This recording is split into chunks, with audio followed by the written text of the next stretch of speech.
Bienvenue sur le plateau de votre quotidienne. Qu'à nous faire? Oui, on prend de vos nouvelles. On vous dit aussi ce qui se passe dans le pays. Emploi, nouvelles technologies, sport, art ou même relations de couple. Et oui, j'adore parler d'amour. Et pour parler d'amour, je reçois bien sûr une professionnelle. Elle est thérapeute, elle est coach. Elle est avec moi sur le plateau, Cindy Boucher. Bienvenue. Bonjour. Qu'à nous faire? Ça va très bien, merci. Ah, ça fait plaisir. Souriante. Alors que on ne dira pas ça aux téléspectateurs, même si je vais le dire. Elle est malade, mais elle est présente sur le plateau. Ça s'appelle être professionnel. Tout à fait. Alors aujourd'hui, parce que j'adore, c'est un sujet qui me passionne, Oui. le couple. Et Oui. je trouve que le couple, mine de rien, c'est un sujet qui est tabou ici en Guadeloupe. Un peu. C'est-à-dire qu'on a l'impression qu'on doit tous être parfaits. Oui. C'est un petit peu comme dans les films, tout se passe bien, ils vécurent C'est heureux ça. et ils eurent beaucoup d'enfants, alors que c'est pas Alors ça du que tout. c'est faux. Non, pas Et du tout. là, on va parler d'une partie qui, là aussi, est tabou, mais je Oui. pense qu'il arrive à beaucoup de couples Ouais. lorsque la belle famille ne vous aime pas. Exactement. Alors, Cindy, déjà, est-ce qu'il y a beaucoup de personnes qui viennent te voir à ton cabinet pour ce problème? Oui. Alors, parce que c'est un problème qui engendre de nombreuses conséquences. Donc, les personnes viennent me voir et me disent justement que voilà, j'ai des problèmes avec ma femme parce que sa mère ne m'aime pas. Et justement, eh bien, ça empoisonne notre vie de couple. Ou alors des hommes qui me disent, voilà, j'ai des soucis, mon beau-père ne m'apprécie pas et justement, il prend ma place dans mon couple. Voilà, donc ça engendre beaucoup de tensions au sein du couple. Alors, quels sont les problèmes récurrents, je dirais? Qu'est-ce qui revient déjà en premier plan? Est-ce que c'est un problème d'argent? Est-ce que c'est un problème de comportement? Est-ce que c'est... Vas-y, dis-nous tout. Alors, c'est un peu de tout Problème ça. numéro 1. Voilà. On va dire que par le passé, pour accepter un beau-fils dans sa famille, donc il y avait des critères. Donc il devait avoir justement des sous, alors des bœufs à l'époque, un terrain, des cabris. voilà. Eh oui. Et voilà, selon ces critères, il était plus ou moins accepté par la belle famille. Aujourd'hui, donc, on a d'autres critères parce que ça a changé. Nous sommes en 2020. Et du coup, voilà, on demande à un beau-fils ou une belle-fille d'avoir un travail, d'avoir justement des revenus. Et si cette personne n'a pas de revenus, n'a pas de travail, n'a pas de voiture, n'a pas du matériel, Ouais. eh bien, par certaines familles, c'est vraiment très, très, très mal vu. Et donc, la belle famille, on rejette l'homme ou la femme. Mais souvent, par contre, il y a quelque chose qui revient, comme je dis souvent, c'est les belles filles et les belles-mères. Ah! Voilà. Ça aussi, c'est vrai que... Ouais, c'est vrai que ça revient souvent. C'est quelque chose qui revient souvent. Alors, nombreuses sont les femmes qui me disent « Oui, à chaque fois, ma belle-mère me critique. Quand je suis là, elle me fait de sales coups. Par exemple, elle me rabaisse et mon mari ne dit rien parce qu'il n'a pas coupé le cordon avec sa mère. Donc, moi, je me retrouve à subir. Je subis donc les moqueries, je subis... voilà. Des critiques. Tu n'as pas assez salé le repas. Tu n'as pas. Tu ne sais pas t'occuper de mon petit garçon. C'est ça. Ah, tu ne sais ok. pas cuisiner, tu ne sais pas faire le ménage. Et donc, la belle-fille se retrouve. Elle n'est jamais assez bien pour la belle-mère. Ok. Voilà, on retrouve souvent. Alors, est-ce qu'il y a quand même des solutions? C'est-à-dire que, bon, est-ce qu'il y a moyen d'arranger les choses avec la belle-mère? Est-ce que c'est le rôle du fils, donc, de parler à sa mère, ou est-ce que les deux femmes doivent avoir une discussion entre elles? Alors d'abord, c'est le fils qui devrait discuter avec sa mère. Mais on assiste parfois au fait que le fils refuse de voir justement Ok. que sa femme se retrouve dans des postures un petit peu délicates avec sa mère. Donc, il ne veut pas prendre parti, il ne se mélange pas.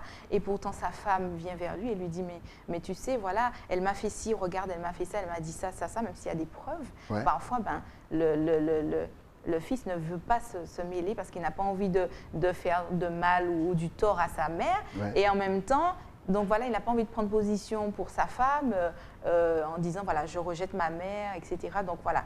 Et normalement, voilà, c'est au fils d'aller vers sa mère et lui dire voilà, tu exagères, Ok, tu n'as pas à d'accord. faire ça, tu dois me respecter parce que si tu m'aimes, eh bien, tu dois comprendre aussi que j'ai une femme dans ma vie, j'ai des enfants avec elle en plus souvent.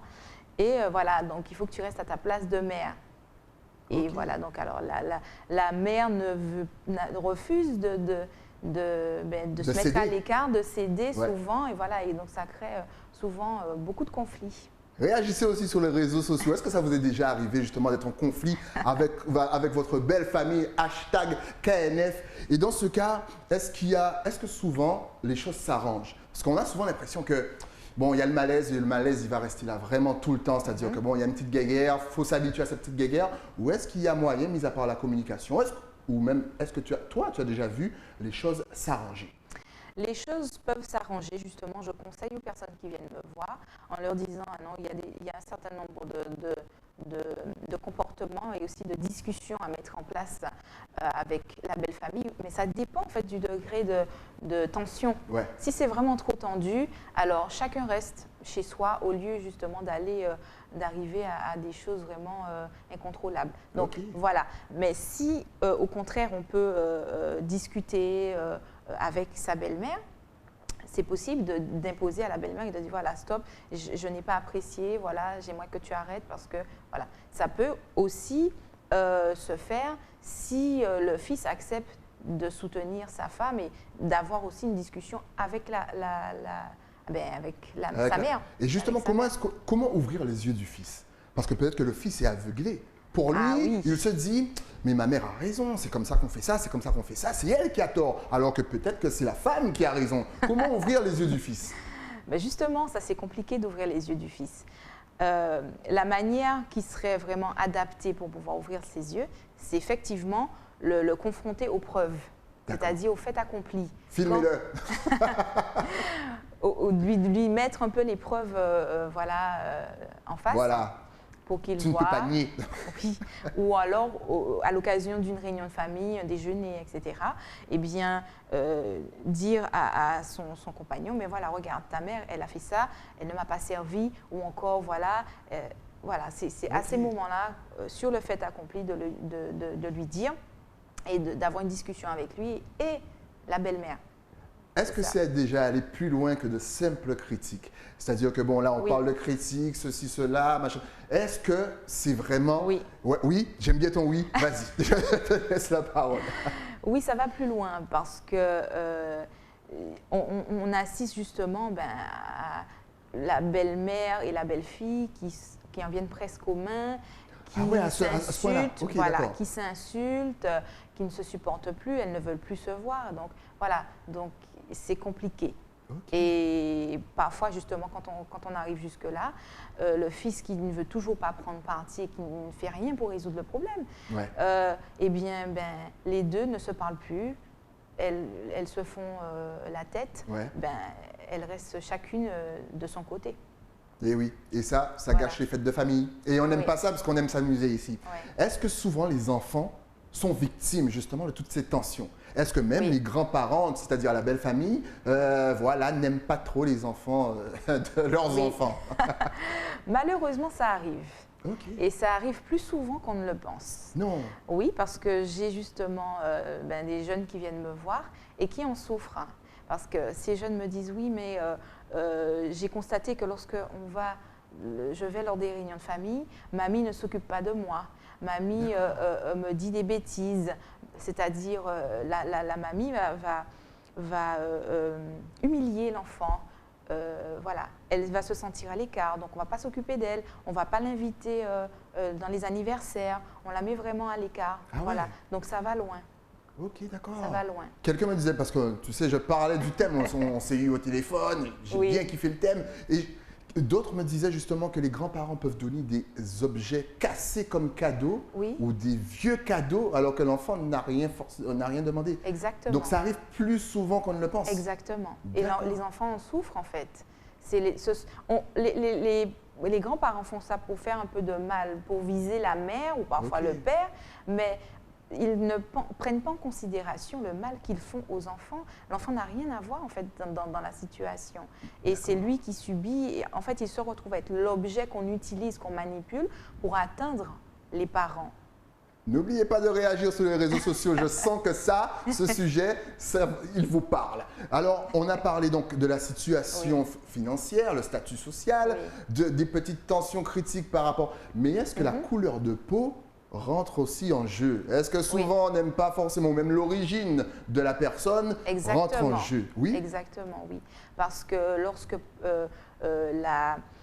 la belle famille va rencontrer peut-être son gendre Ouais. ou sa belle-fille, si par exemple c'est un Africain ou alors si c'est un Haïtien, Ouais. donc on va retrouver un rejet. Voilà. D'accord. Ou encore la couleur de peau, où la belle famille va dire non, mais je veux uniquement des personnes à peau claire, Ouais. je veux uniquement que tu ramènes un blanc à la maison. Voilà. Donc il y a justement un rejet vis-à-vis de ces critères-là, de la couleur de peau, des origines. Et ben, ce sont des choses qui engendrent beaucoup de problèmes. Parce que souvent, ben, c'est l'amour. Ben, si la belle-fille, elle tombe amoureuse d'un Africain ou d'un Haïtien, ben, c'est comme ça, et voilà. Eh bien, si vous avez une belle famille qui vous apprécie, soyez reconnaissants. Est-ce qu'il y a d'autres problèmes encore qui rentrent en jeu?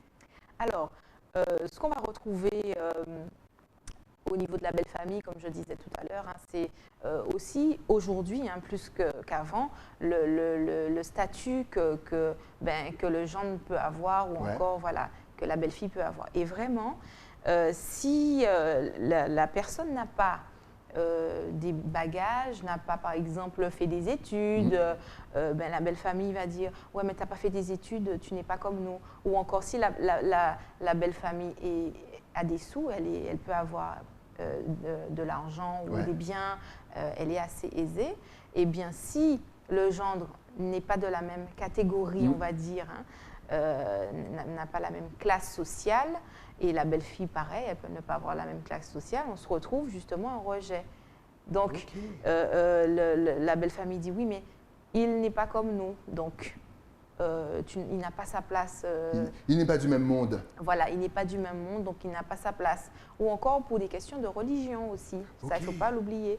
Donc, si par exemple la famille est soit, je ne sais pas, d'une certaine religion, on ne va pas nommer, voilà, mais le rejet peut s'effectuer donc vis-à-vis de la belle-fille ou du gendre qui ne fait pas partie de la religion et qui ne veut pas non plus faire partie de la religion, de la famille.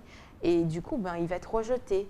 Donc, on va se retrouver soit la belle famille va dire non, ben, on ne veut plus de toi, on te rejette, tu n'es plus notre fils, tu n'es plus notre fille, Ouais. parce que ton mari ou ta femme ne veut pas justement faire partie de notre religion, donc du coup, on n'en veut pas. Ou encore, on se retrouve parfois avec le gendre ou la belle-fille qui arrive et qui dit bon d'accord, ça ne me dérange pas, je veux bien faire partie de votre religion, voilà, je veux bien.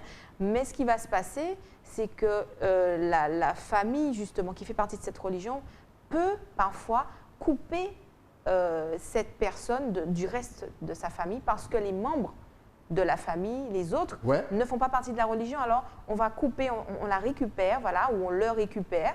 Donc il est avec nous maintenant, voilà, dans notre Il famille. n'est plus des vôtres, il est avec nous. Voilà, il n'est plus des vôtres. On l'a recruté. Le On mercato. l'a recruté. C'est ça. Et après, ben voilà, donc il récupère. Ouais. Et cette personne, justement, ils vont faire en sorte que cette personne coupe les ponts, coupe les liens avec sa propre famille, avec ses amis, etc. Ok. Voilà. Donc, c'est compliqué, on va dire, les belles familles, les gendres, les belles filles. Il y a toujours beaucoup de complications, beaucoup d'histoires. Parfois, on a aussi, comme je disais tout à l'heure, les hommes qui ne veulent pas couper les ponts avec leur mère. Ouais. Donc, la maman va commencer à prendre une certaine place dans le couple, commence à s'immiscer, veut toujours tout savoir, et donc son fils qui lui raconte tout, jusqu'à ce qu'il se passe parfois même sexuellement. Ah, ben oui, il y a des parents qui sont comme ça. Hein. Oui. Alors, combien de fois par semaine? Oh, c'est peu, franchement, change de femme. Donc, on assiste à ça aussi. Ok. Donc, elle est vraiment dans la vie du couple. Elle est dans la vie du couple, voilà. Ok, Elle est d'accord. vraiment dans la vie du couple. Ou alors, j'ai déjà eu des personnes qui sont venues me voir et qui me disent, voilà, mais moi, j'en peux plus. Donc, c'est l'homme. Ouais. Le père de ma compagne, il fait tout à ma place, il s'immisce aussi dans notre vie, à chaque fois elle l'appelle pour tout. Moi j'ai l'impression que je ne sers à rien, Ouais. c'est moi le mari, mais on dirait que c'est le père qui sert de mari. Ma femme lui raconte tout, elle est toujours chez son père est toujours en train de lui dire viens, viens. Voilà, on n'a presque plus de vie de couple parce que le père est toujours là. Et comment est-ce on arrive à surmonter justement ce problème, c'est-à-dire sur le plan personnel, qu'on soit homme ou femme, on a ce type de problème, quel conseil donnes-tu déjà pour aider tes clients justement à avoir un petit peu de recul, à laisser, à ne pas trop se prendre la tête dessus? Quel conseil leur donnes-tu? Alors, je conseille toujours de faire un travail sur soi d'abord. Avant de jeter la pierre, par exemple, voilà ma femme, ou de dire ma mère est trop dans notre couple, de dire les autres, de d'abord faire un travail sur soi pour se dire qu'est-ce que je pourrais faire pour justement arranger la situation. Il s'agit peut-être d'un problème entre ma femme et ma mère. Donc, qu'est-ce que je pourrais faire moi déjà pour que les choses puissent changer? Donc, la personne doit faire d'abord un travail sur elle-même pour mettre en place justement, je lui dis après, voilà, il faudrait peut-être que vous mettiez en place telle chose, par exemple, voilà, des choses concrètes, vraiment au sein du couple. Et à partir de là, quand la personne commence à changer elle-même et qu'elle commence à mettre en place les astuces, les outils que je lui conseille, et bien voilà, on arrive à avoir certains changements. Voilà. En tout cas, on le voit encore une fois, la vie de couple n'est pas un long fleuve tranquille. En tout cas, tu nous as vraiment donné envie et je pense que les téléspectateurs ont besoin d'en savoir plus un petit peu sur toi. Est-ce que tu es connecté sur les réseaux? Est-ce que tu as un Facebook, Instagram, Twitter, Snapchat, un compte professionnel s'ils veulent te contacter parce que justement, papa, maman ne les aiment pas? Eh bien voilà, vas-y, donne tout. Alors, vous pouvez me retrouver donc sur Facebook, sur Instagram, en tapant juste cabinet Cindy Boucher, donc pour les deux. Ou sinon, alors je me situe à Antillopol, à côté de l'aéroport Paul Caraïbes, au pôle santé. Et vous pouvez donc me contacter aussi par téléphone au 06 90 80 30 16. Excellent. Voilà. Petite question encore une fois, parce que sur le sujet, franchement, il est vaste, il est dense, on a envie de poser plein de questions. Ceux qui ont le plus souvent ce problème, ce sont les hommes ou ce sont les femmes? Alors, en général, c'est souvent les femmes qui ont un souci avec leur belle-mère. D'accord. Bien souvent. Nous, les gars, on n'a pas de souci. On s'adapte vite.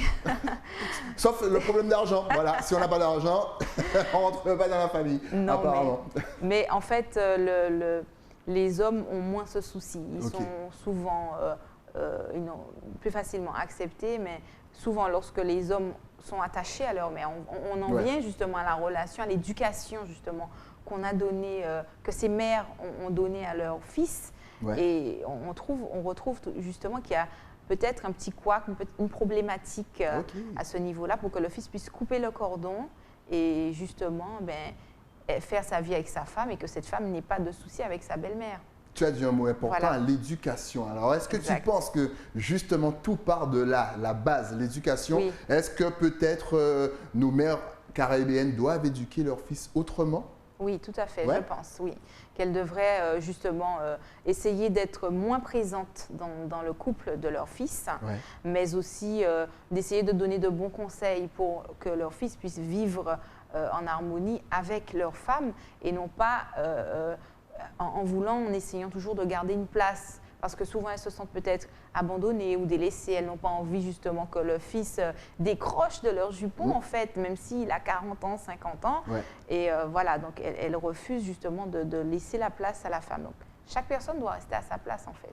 Et on sent quand même que justement les femmes d'aujourd'hui sont un petit peu plus modernes. Alors, est-ce que tu penses que dans la future éducation, ça peut changer éventuellement? Est-ce que, que les hommes, dans le futur, seront capables de couper ce fameux cordon? Alors, il y a certaines personnes justement qui favorisent ce changement, cette éducation aujourd'hui, mais trop de femmes encore restent trop attachées. Voilà. C'est leur petit garçon. Un petit peu trop, c'est leur petit garçon, leur fils. Et ce qu'elles auraient aimé pour elles dans leur relation de couple, alors il faudrait peut-être penser à éduquer leur fils dans ce sens, pour que le fils ait aussi une manière de traiter les femmes, un certain comportement aussi, pour se détacher d'elle et qu'ils puissent aussi vivre sa vie. Voilà, donc ce qu'elle voudrait pour elle, mais qu'elle aussi le transmette à leur fils. Excellent. Voilà. En tout cas, ce fut un réel plaisir de te recevoir sur le plateau. Merci. Je t'attends très vite parce qu'on a déjà l'autre sujet est déjà dans les starting blocks. Et celui-là aussi, vous allez le kiffer, mais à 4000%. Merci Cindy d'être passée. Merci. On se revoit très vite. Très bien. Tu sais à déjà. Bientôt. À bientôt. Nous, on se revoit juste après la pub, bien entendu, avec un nouvel invité. Eh oui, à tout de suite sur Éclair.